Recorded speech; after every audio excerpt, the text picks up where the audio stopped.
Business news की जानिब बढ़ें। आपको बताएं, कौमी असम्बली में बजट पर आम बहस आज समेटी जाएगी। वज़ीर ख़जाना आइंदा माली साल के लिए गैर तसव्वुबी लाजमी अखराजात की तफसील पेश करेंगे। लाजमी अखराजात पर कौमी असम्बली में वोटिंग नहीं करवाई जाएगी। कौमी असम्बली में 413 खरब 66 अरब 70 करोड़ 30 लाख 17,000 रुपये के लाजमी तसव्वुबी अखराजात की तफसील पेश की जानी है। लाजमी अखराजात में पैराना साली अलाउंस पेंशन के लिए 4 अरब 1 करोड़ 70 लाख रुपये शामिल हैं। ग्रांट सब्सिडीज और दीगर अखराजात की मद में 26 अरब 40 करोड़ रुपए, कौमी असम्बली के लिए 4 अरब 99 करोड़ 97 लाख, जबकि सेनेट के लिए 3 अरब 28 करोड़ 18 लाख रुपए। बैरूनी तरक्याती कर्जों पर एडवांस की मद में 6 खरब 64 करोड़, गैर मुल्की कर्जों की सर्विंग के लिए 8 खरब 72 अरब 21 करोड़ रुपए का लाजमी मुतालबा भी शामिल है।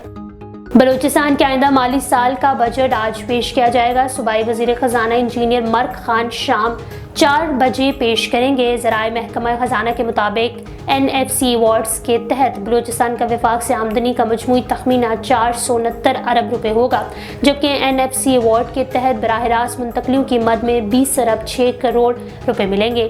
ज़राए महकमा ख़जाना ने बताया कि आइंदा माली साल के लिए बलूचिस्तान के अपने वसाइल से आमदनी का तखमीना 60 अरब 32 करोड़, जबकि गैर मुल्की और सरमाया जाती महसूलात से 22 अरब रुपए की आमदनी मुतवक्के है। वफाकी ग्रांट्स की मद में 28 अरब 21 करोड़ काबिल तकसीम मुहासिल हैं। आमदनी का तखमीना 498 अरब 96 करोड़ रुपए होगा।